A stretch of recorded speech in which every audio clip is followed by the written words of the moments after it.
Hi viewers, welcome to our channel.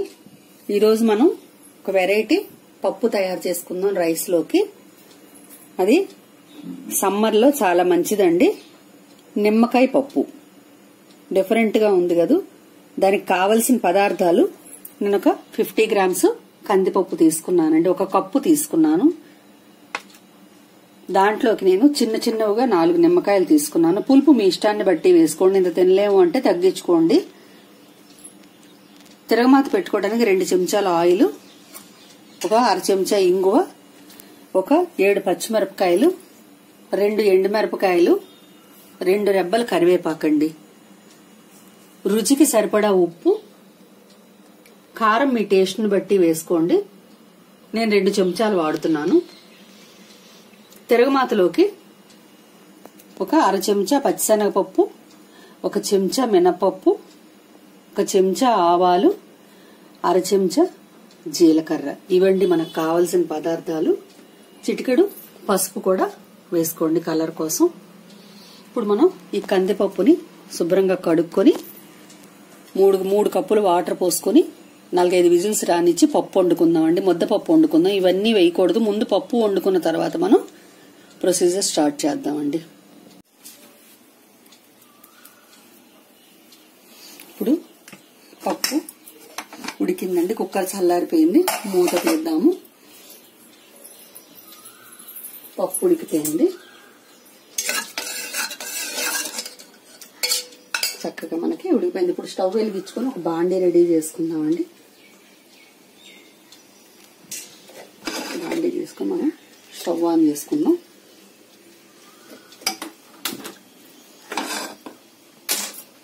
బాండీ వేడెక్కిన తర్వాత మనం ఆయిల్ వేసుకుందామండి.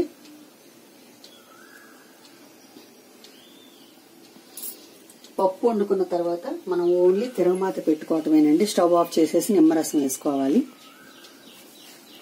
ఇప్పుడు ఆయిల్ హీట్ ఎక్కుతున్నది. ముందుగా మనం తిరగమాతలు పెట్టి తీసుకుని చక్కగా ఆవాలు వేసేసుకుందాం. 1 స్పూన్ వేస్తున్నానండి. 1/2 స్పూన్ జీలకర్ర, 1 చెంచా మినపప్పు, 1/2 చెంచా పచ్చిశనగపప్పు. ఇవ్వండి తిరగమాత గింజలు. తిరగమాత వేగనిద్దాము. వేగిన తర్వాత ఎండుమిరపకాయలు మిగతావన్నీ మనం యాడ్ చేసేసుకుందాం.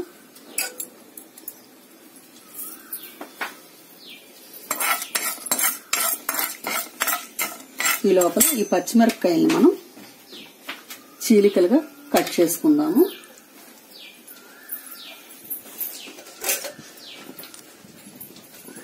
ఒకవేళ కారం తినలేము అనుకుంటే గనక కాస్త మజ్జిగ చేసుకోండి. లేదు అంటే గనక ఇట్లాగా నిలువుగా చీలికలు చేసుకోవచ్చు. మనం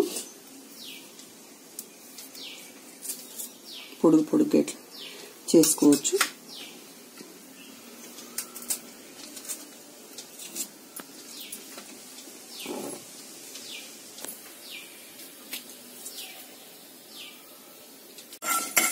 తిరగమాత మనకి వేగిందండి. ఆవాలు వేగినాయి. పప్పులు కూడా మనకి కలర్ మారిని గోల్డెన్ బ్రౌన్ రావాలండి. ఇప్పుడు ఎండుమిరపకాయలు, ఇంగువ, నేను ఒక 1/2 స్పూన్ వేసాను ఇంగువ.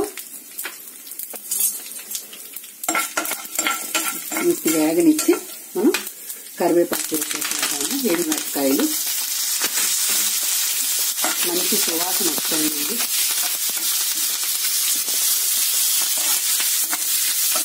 ఎండుమిరపకాయలు, పచ్చిమిరపకాయలు, కరివేపాకు ఈ 3 వేగి మనకి మంచి సువాసన వస్తున్నాయి.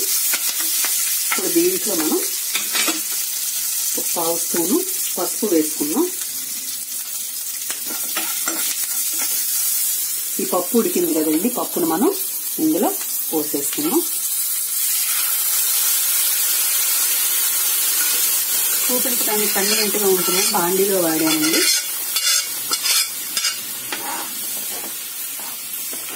చూసారా ఎంత కలర్ఫుల్ గా ఉందో పప్పు. అయిపోయిందండి. 2 నిమిషాలు. ఎక్కువసేపు ఉడకక్కర్లేదు ఇది. ఇప్పుడు దీంట్లో రుచికి సరిపడా మనం ఉప్పు వేసుకుందాం.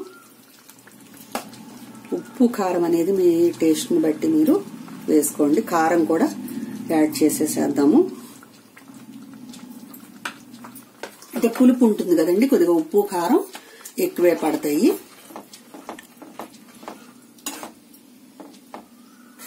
మనం పప్పు 2 నిమిషాలు ఉడకనిద్దామండి. ఉప్పు కారం ఇప్పుడే వేసాం కదా. స్టవ్ ఆఫ్ చేసిన తర్వాత మనం నిమ్మకాయ రసం వేసుకుందాం. ఉప్మాలకి వాటికినండి మనం ఎసట్లో నిమ్మకాయ పిండుకోవచ్చు.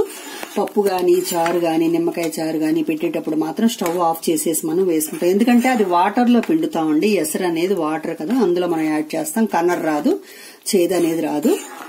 ఈ పప్పులు వీటికి ఏంటంటే మనం డైరెక్ట్ గా వెయ్యము, స్టవ్ ఆఫ్ చేసి వేసుకుంటాం, చేదు వస్తుందని. 2 నిమిషాలు దీన్ని ఉడకనిద్దామండి. చూస్తున్నారుగా ఎంతో కలర్ఫుల్ గా ఉంది. నిమ్మకాయ పప్పు రెడీ అయిపోతుందండి. మీరు కూడా ఒకసారి వెరైటీగా ట్రై చేసి చూడండి.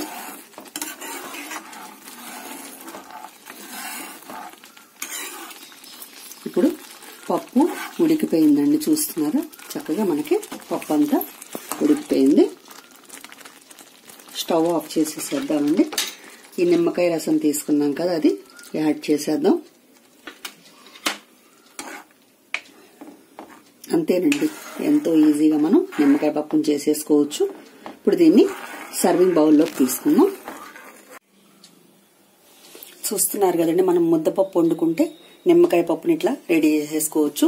మీరు కూడా ఒకసారి ట్రై చేయండి. సమ్మర్ కూడా మంచిదండి. లెమన్ అనేది మనం డైరెక్ట్ గా తీసుకుంటున్నాం కదా, చాలా ఆరోగ్యానికి మంచిది, సి విటమిన్. మీరు కూడా ట్రై చేసి మీ కమెంట్స్ ని కమెంట్ బాక్స్ లో పోస్ట్ చేయండి. మీకు కనుక ఈ వీడియో నచ్చినట్లయితే లైక్ చేయండి, షేర్ చేయండి, సబ్స్క్రైబ్ చేయండి.